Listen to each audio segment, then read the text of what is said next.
নমস্কার। গতকাল থেকে মার্চ মাসের কবিতা পাঠে আমরা ভাস্কর চক্রবর্তীর কবিতা পাঠ শুরু করেছি। কালকে 4টি কবিতা পড়েছিলাম। আজকেও আমরা ভাস্কর চক্রবর্তীর আরও কয়েকটি কবিতা পড়ব। তার আগে কবিতার সঙ্গে ভাস্কর চক্রবর্তীর সম্পর্ক কেমন ছিল সেইটা ভাস্কর চক্রবর্তীর কথাতেই আমরা একটু শুনে নিই।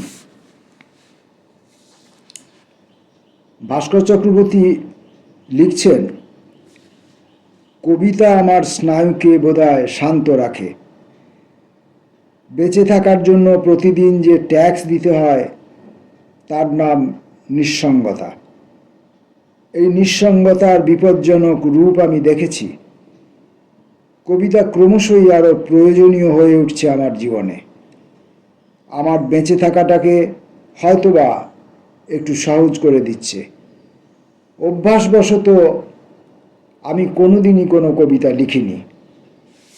আমার সব কবিতার বই আমার প্রথম কবিতার বই। প্রথম থেকেই আমার কবিতায় 26-27টা পথ খোলা ছিল। পথের কথাটা হয়তো একটু বেশিই লিখলাম, কিন্তু আজকাল ওই প্রত্যেকটা পথেই একটু ঘুরে বেরিয়ে আসতে ইচ্ছা করে। ভাস্কর চক্রবর্তী লিখছেন, কবিতার কাছে আমি সত্যই কৃতজ্ঞ। সব থেকে বেশি রকমের স্বাধীনতা আমি কবিতার কাছ থেকেই নিয়েছি। লক্ষ্য রেখেছিলাম ফাঁকা আশাবাদ যেন আমার কবিতায় কখনোই ঢুকে না পড়ে। স্বীকার করা উচিত যে আমি কোনোদিন রাজনৈতিক কবিতা লিখিনি। তবু কেউ যদি হঠাৎ এসে আমার কোনো কোনো কবিতার দিকে আঙুল তুলে বলেন যে ওই তো রাজনীতি, ওই তো রাজনৈতিক কবিতা, আমি হয়তো সে সময় তেমন একটা বিস্মিত হব না। আমি রাত্রিবেলার প্রেমিক। আমার অধিকাংশ কবিতাই রাত্রিবেলায় লেখা। রাত্রি তার সুন্দর দুটো ডানা দিয়ে আমার কবিতাকে ছুঁয়ে আছে। কবিতা সম্পর্কে ভাস্কর চক্রবর্তীর বোধ, অনুভূতি, ভাবনা চিন্তা আমরা অল্প অল্প করে পরে পরে শুনে নেব। এখন আমরা আবার ভাস্কর চক্রবর্তীর কবিতায় আসব।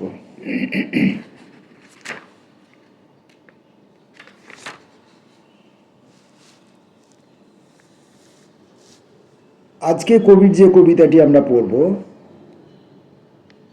সেই প্রথম কবিতাটির নাম 1967, 1967, 1967। এখনো আমি বেঁচে আছি, ঘুরে বেড়াচ্ছি, ভাবতেই অবাক লাগে কেমন। কিরোর মতে আমার মরে যাওয়া উচিত ছিল গত বছরেই। কিরোর মতে আমার মরে যাওয়া উচিত ছিল গত বছরেই, অথচ এখনো ফুরফুরে হাওয়া লাগছে গায়ে প্রতিদিন। এই নিয়ে তোমাকে একটা মজার চিঠি লিখব ভেবেছিলাম, সেই চিঠি আজও আমার লেখা হলো না। ক্যাপ্টেন ঘোষের বাড়ি গিয়েছিলাম আমি সেদিন। ক্যাপ্টেন ঘোষের মেয়ে রিনা হারমোনিয়াম বাজিয়ে গান শোনালো 3টে। রিনা সপ্তাহে 2বার গীতবিতানে যায়, চুলে কেওকার্পিন মাখে। টুকিটাকি সাহিত্যও পড়ে শুনলাম। ক্যাপ্টেন ঘোষ বাংলা ছবি একটাও দেখেন না। মোড় বেঁকানোর সময় মোটর গাড়ি একটু আস্তে চালানো উচিত। মোড় বেঁকানোর সময় মোটর গাড়ি একটু আস্তে চালানো উচিত। এক কিশোরী ভদ্রলোকের সঙ্গে সেদিন আলাপ হলো আমার। চওড়া একটা চাতালে আমরা দাঁড়িয়েছিলাম। 3 ঢোক পুরনো মদে তিনি হঠাৎ চিৎকার করে উঠলেন, আমার চামড়া আগে কালো ছিল, আপনি জানেন কোন আবহাওয়ায় বাঘের চামড়া মোটা হয়? সারা বছর কলকাতার প্রত্যেকটা গলি কানাগলি ঘুরে বেরিয়েছি আমি। ক্যারামও খেললাম কয়েকদিন আগেকার মতো। যেসব বইগুলো কিনবো ভেবেছিলাম আজও আমার কেনা হয়নি সেসব। যেখানেই গেছি হই হট্টগোল, চিৎকার আর বাজিমাত, হই হট্টগোল, চিৎকার। আর সারাটা বছর কত বিদেশি অতিথি এলো কলকাতায়। স্কুলের মেয়েরা এক রঙের কাপড় পরে গাইল জাতীয় সঙ্গীত। হাওয়ায় ফুলে উঠল ৬৭। তোমার মুখ শব্দহীন ছড়িয়ে পড়ল চারপাশে। শুধুমাত্র তোমাকে। এক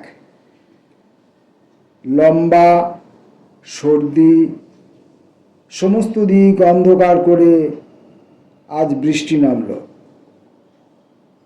তোমার দূর সম্পর্কের ভাই প্রতিদিন খবর আনে আমার জন্যে।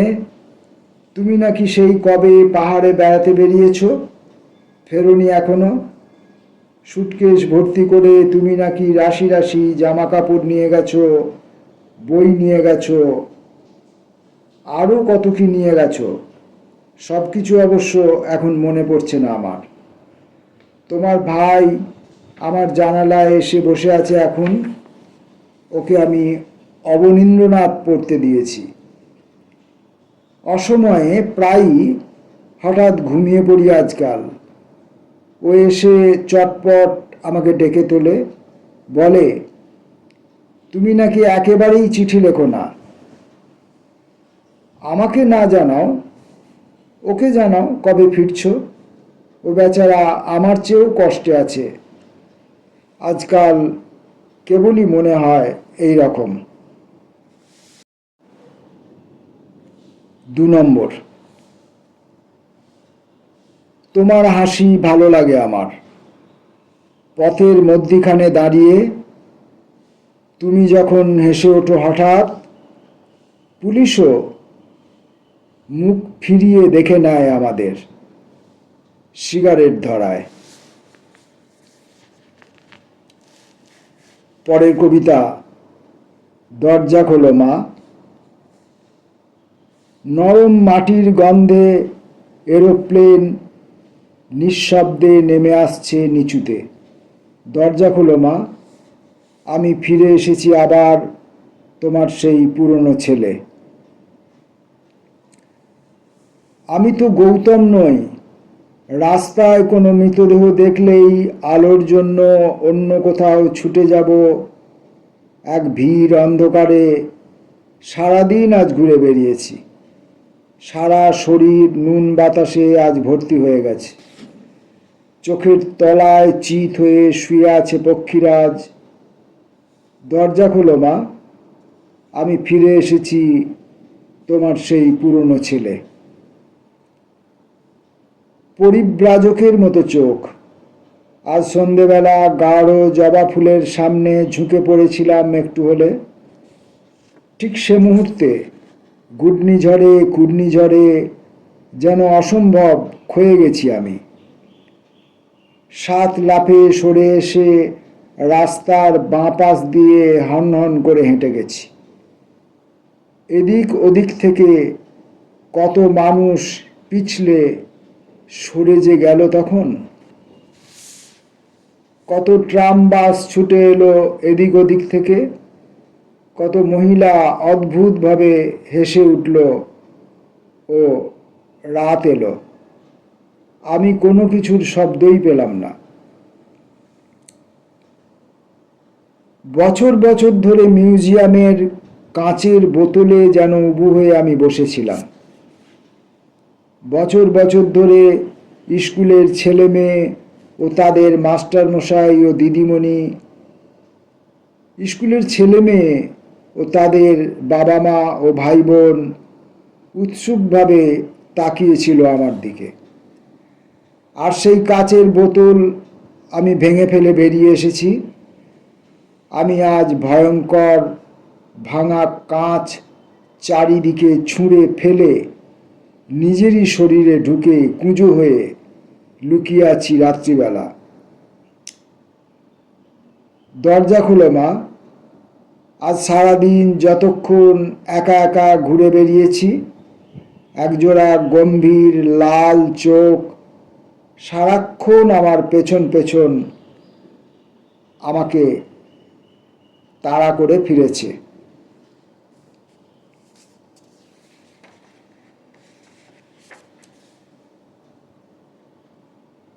মার্চ মাসের কবিতা পাঠে, ভাস্কর চক্রবর্তীর কবিতা পাঠের যে আয়োজন আমাদের, তাতে আজকের দিনে, আজকের জন্য শেষ কবিতাটির নাম শীতকাল কবে আসবে সুপর্ণা।